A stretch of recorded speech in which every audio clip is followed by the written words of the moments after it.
Rodin Ahmad 23 urteko Kobaniko gazte bada, gerragatik unibertsitate ikasketak eten behar izan zituen bere nebek bezala. Baina okerrena iazko irailaren 16tik 17ko gauean iritsi zen. Kobanin geunden eta jihadistak etorri ziren. Bagenekien buruak moztu eta emakumeak sexu esklabo egiten zituztela. Iesi joan ginen Turkiara. Oso gaizki egon ginen, 9-10 laguneko familiak komunik gabe, janaririk gabe, eta mundu guztian zegoen futbol partida bat balitz bezala begira nola bombardatzen zituzten gure etxeak. Ia 3.000 lagunen exodoa izan zen.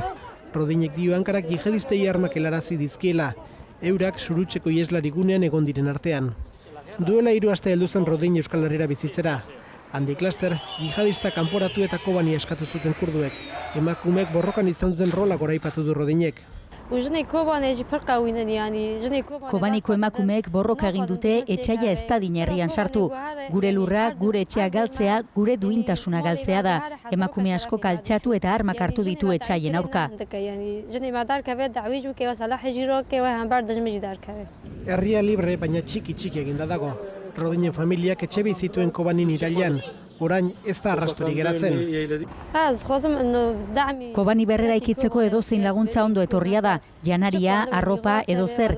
Gerrak etorkizuna kendu dit, baina ez dut nahi kalean lo egin behar duten ume horien etorkizuna ere galtzea.